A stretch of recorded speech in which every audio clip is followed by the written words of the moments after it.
The morning light filtered through the tall glass panels of Aurora Capital's flagship branch, washing the marble floors in a sterile glow. The lobby bustled with quiet rhythm, heels clicking, forms shuffling, pens scratching against paper.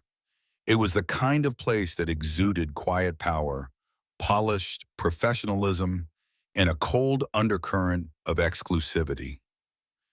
Everything was calculated to suggest wealth, trust, and order. Camille Jordan walked in unnoticed. She wore a navy blue hoodie, tailored slacks, and a plain black cap pulled low over her forehead. Her natural curls were neatly tucked beneath it, her face calm, unreadable. A leather purse, well kept, but certainly not designer, hung at her side. She walked with the confidence of someone who had long since learned not to be defined by appearances. No one greeted her, no one offered assistance, and that was precisely the point. Camille took a seat in the waiting area near the corner where she could observe without being noticed. From there, she watched the flow of service with quiet precision. It wasn't long before the patterns began to reveal themselves. A white man in a press suit entered. Before he even reached the counter, a teller hurried to greet him, smiling brightly. "Right this way, sir," she said, guiding him past the line and straight to a private desk. Minutes later, an elderly Asian woman and her husband entered. The welcome was colder. A finger pointed vaguely toward the seating area. No smiles, no words beyond "take a number." Then came a young white woman in yoga pants. The teller called her sweetheart, asked about her weekend, and finished her transaction in under 2 minutes. Next, a Hispanic man in a janitor's uniform approached the same counter. The questions came fast and firm. "Do you have another form of ID and a utility bill?" The process dragged on for nearly 10 minutes. Camille's expression didn't change, but she noted everything: tone, posture, pace. These weren't random inconsistencies, they were patterns. She waited for 37 minutes. 3 white customers who arrived after her had already been served.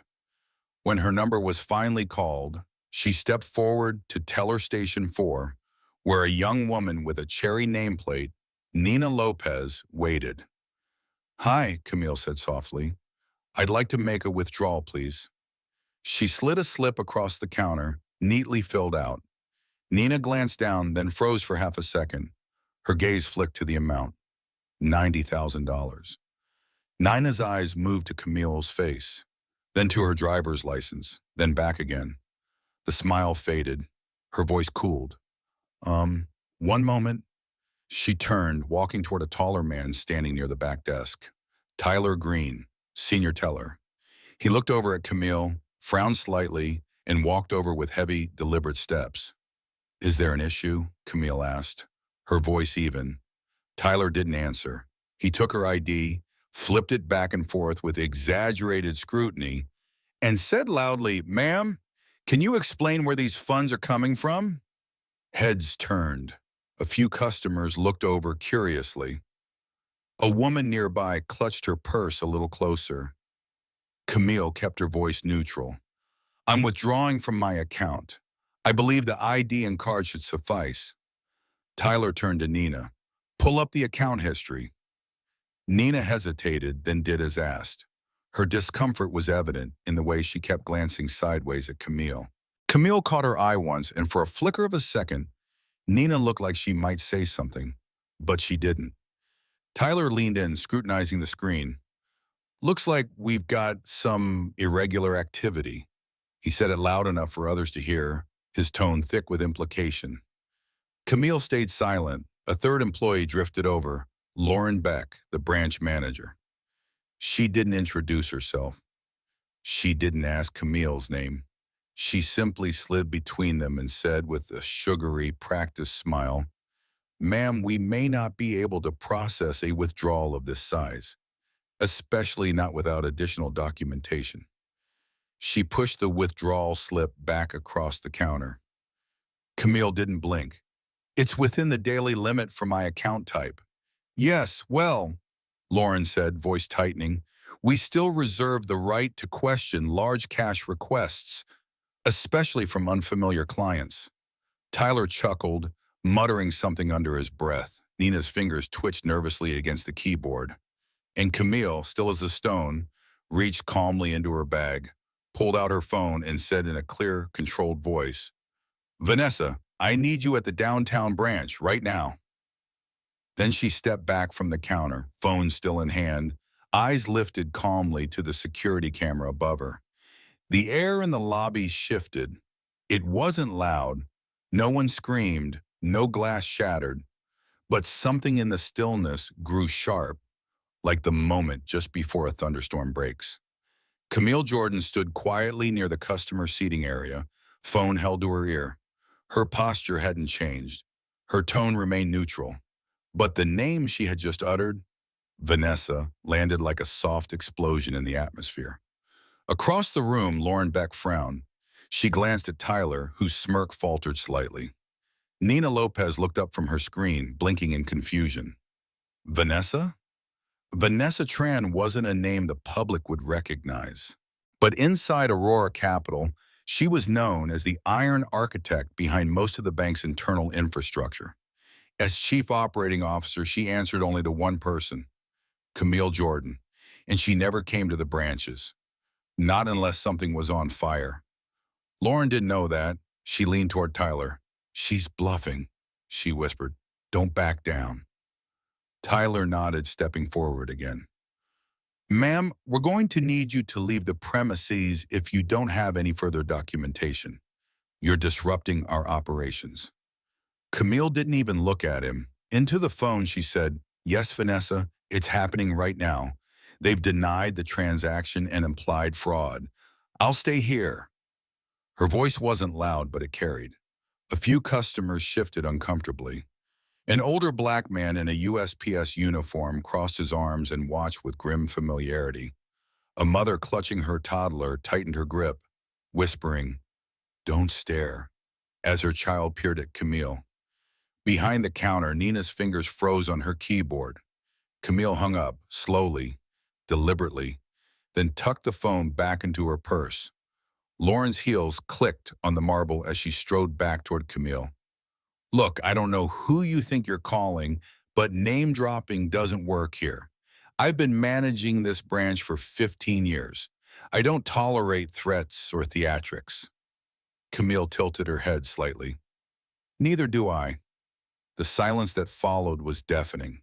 "I'm asking you one last time," Lauren Mushin hissed, lowering her voice but not her contempt. "Either provide legitimate proof of where this money is coming from, or leave." Camille didn't move. She simply looked past Lauren, straight into the security camera mounted in the far corner. Then she said clearly and slowly, "I have been a client of this bank for 23 years. My account is fully verified, and the funds requested are well within the withdrawal limits. I have presented ID and account credentials. I've done nothing wrong, and you are denying service not because of protocol, but because of how I look." There it was, the truth, quiet, razor-sharp, and undeniable. Tyler laughed nervously. "That's ridiculous. We treat all customers equally." Behind him, Nina flinched. Camille turned toward her. "Do you?" Nina opened her mouth, but the door behind the teller line burst open before she could speak. A junior assistant, flushed and breathless, appeared at Lauren's side and whispered something urgent. Lauren stiffened. "What do you mean she's—" Her words caught in her throat. She turned toward the lobby doors just as they swung open. A woman in a tailored navy blue suit strode through, heels sharp against the marble. Her presence cutting clean through the tension like a blade through silk. Her face was composed but stormy, and every staff member recognized her instantly. Vanessa Tran, not a myth, not a name drop, not a bluff, real, present, furious. "Stop this immediately," Vanessa said, her voice loud, clear, and absolute. The room froze. Tyler's hands dropped from the counter. Nina instinctively stepped back. Even Lauren took a step away from Camille, suddenly unsure of the ground beneath her. Vanessa crossed the room in seconds. She didn't stop at the counter. She walked straight to Camille, and the two women shared a look that needed no words. Then Vanessa turned to the staff, her voice steel-wrapped in velvet. "Do you have any idea who this is?" Silence. "She is your CEO." A gasp. Lauren paled. Tyler blinked like he hadn't heard correctly. Nina's hand flew to her mouth. Vanessa stepped aside, revealing Camille Jordan in full. "No disguise, no trick, no bluff," Camille said softly. "Just a woman asking to be treated like she belongs." Lauren Beck had faced tense moments before. Market crashes, audit surprises, even a customer once threatening to file a lawsuit over a $17 fee.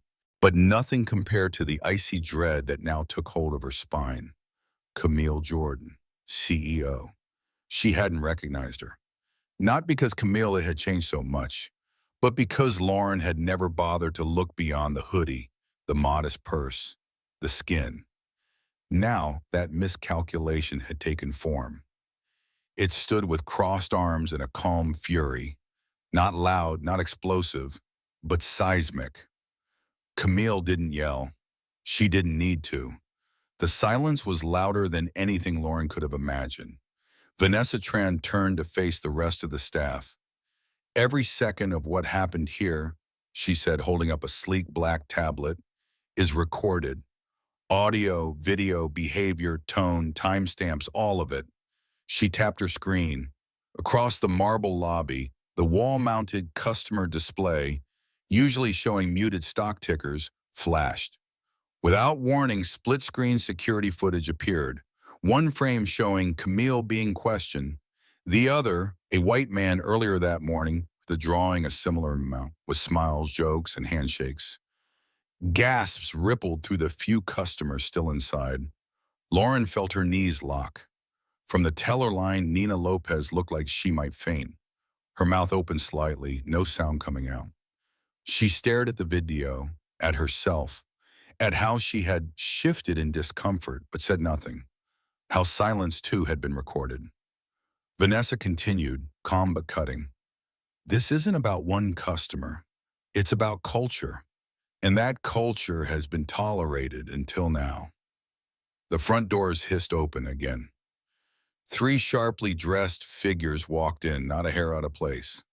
Jonathan Reyes, Catherine Lowell, and Marcus Lee, members of the Aurora Capital Board of Directors.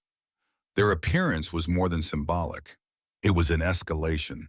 The board never came down to a branch, not unless the future of the company was being rewritten. Camille turned to greet them. Jonathan's expression was tight. "Camille, he said, voice low but clear. "We're so sorry this happened. You have the full support of the board." "I'm not here for apologies," Camille replied. "I'm here to fix what's broken." Lauren felt something unravel behind her rib cage. It was pride, maybe, or illusion, or control. She opened her mouth. "This is a misunderstanding," she began, stepping forward. "If I had known—" Camille raised a single hand. Lauren stopped mid-sentence. "That's the problem," Camille said. "You think respect is something people earn by holding a title. I believe it's something they deserve by simply walking through the door." No one spoke. Behind her, Tyler Green and Richard, who had stayed quiet but snickering during the earlier commotion, both began retreating toward the back. But Vanessa saw them. "Don't move," she said, eyes locked. Then she turned to Camille. "What would you like to do?" Camille took a breath, not for drama, but for clarity. "This is no longer a personnel issue," she said, looking at each staff member one by one. "It's institutional." She turned to Lauren, whose face had gone from indignation to disbelief. "Lauren Beck, effective immediately, you are relieved of your duties as branch manager." A breath caught in Lauren's throat. "You can't, I can, and I have." Camille's voice didn't rise. It didn't need to. "Tyler Green, Richard Summers, you are both dismissed as well." Tyler muttered something under his breath, too soft to catch. Richard just stared blankly, like trying to reboot an error message in his head. Behind the counter, Nina choked back a sob. Camille walked towards her, not fast, not slow, just deliberate. Nina looked down, shoulders trembling. "I'm sorry," Nina whispered. I knew it wasn't right. I just didn't know what to do." "You didn't join them," Camille said. "But next time, don't let discomfort stop you from standing up." Then she added gently, "That's how culture changes." The elevator behind the teller wall chimed, a symbol silent but powerful. While firing, confrontation, and reckoning had arrived. Vanessa stepped forward. "We're assigning interim leadership until a permanent replacement is selected," she said. "But there's one decision I think only Camilo should make." Camille looked back at Nina. "Ms. Lopez," she said, "how would you feel about becoming interim branch manager?" The room blinked. Nina's eyes widened. I, I'm just a teller." "No," Camille said. "You're someone who saw a problem, and I believe you're ready to help fix it." The marble lobby of Aurora Capital's flagship branch had never been quieter. No phones rang, no printers hummed. Even the low murmur of customers had dissolved into stillness. Everyone present, tellers, clients, board members, watched a moment unfold that would be remembered far beyond the walls of this bank. Nina Lopez blinked through silent tears.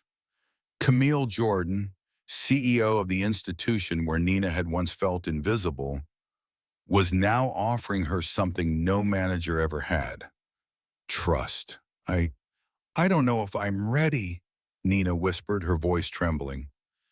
Camille didn't flinch. "That's what good leadership feels like. You won't be alone. You'll have training, support.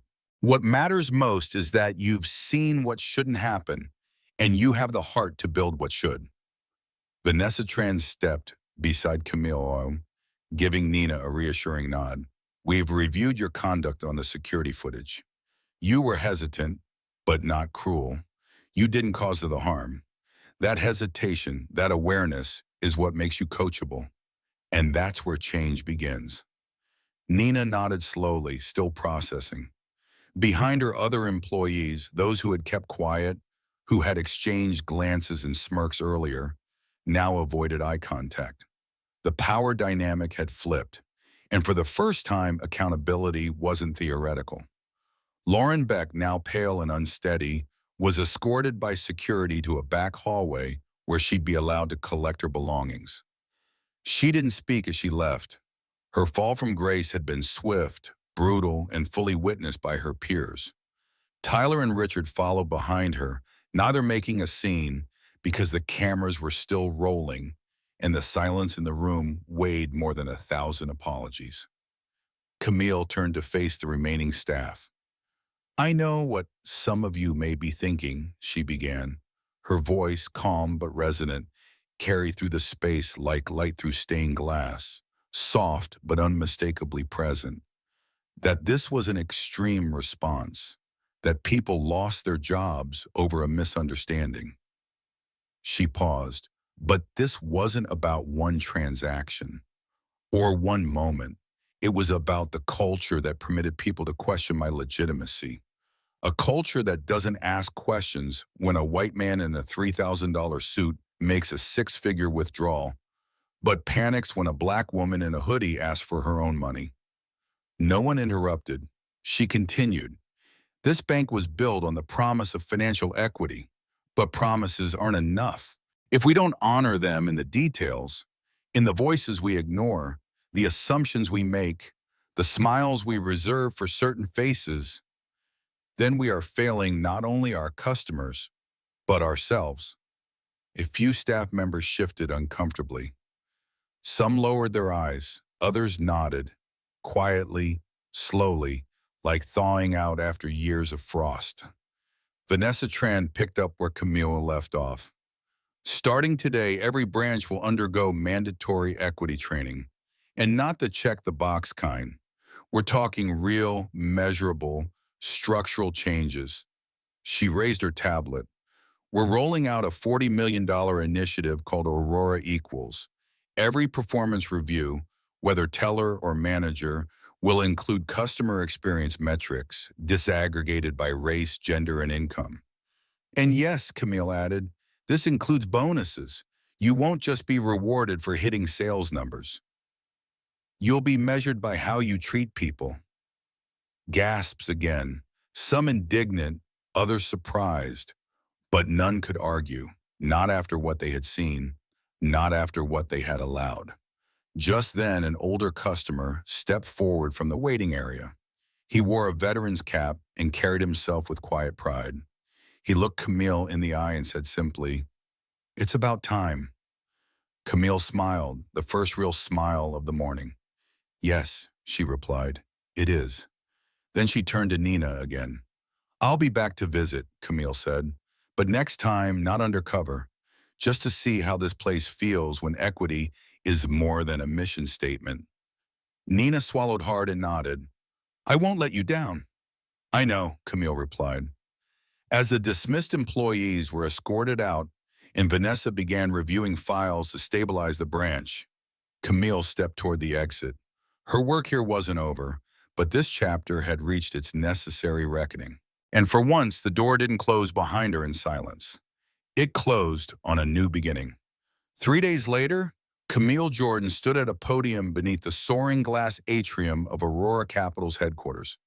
The backdrop was deliberate, transparent, open, and bright.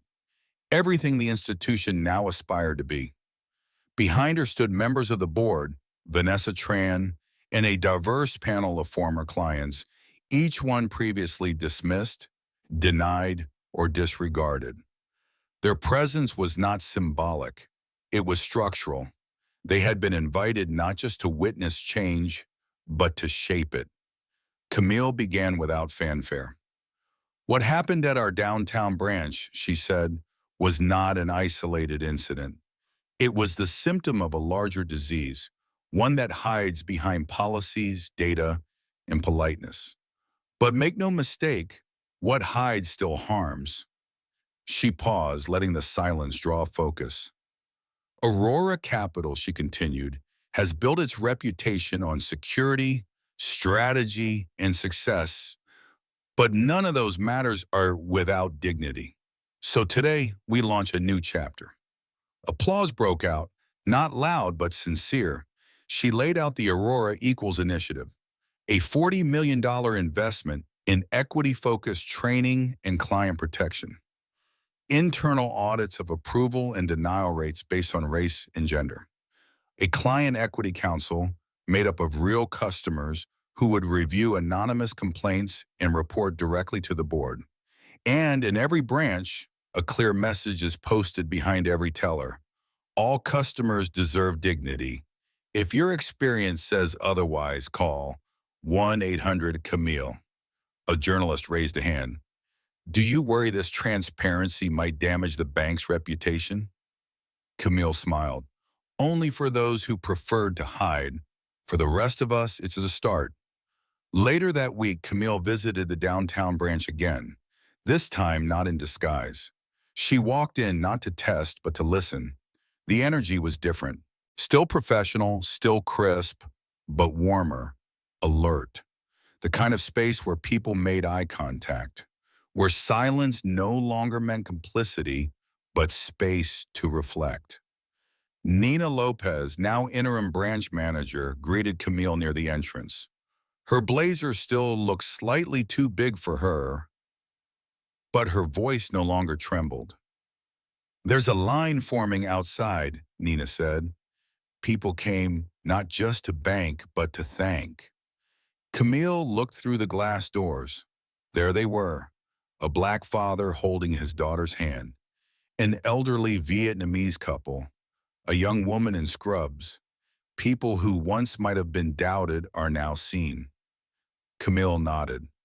"Good, let's keep earning that." She didn't need cameras. She didn't need applause. What she needed was continuity. And in Nina's steady eyes, in the way the team moved more attentively behind the counters, Camille saw it beginning. As she turned to leave, she caught her reflection in the glass. No hoodie, no disguise, just a woman walking through the institution she rebuilt. Not by power alone, but by principle. Lesson learned: respect is not earned by appearance. It's deserved by default. Silence in the face of injustice is not neutrality, it's complicity. True leadership isn't about control, it's about transformation. When systems fail, the brave don't walk away. They walk back in and fix them.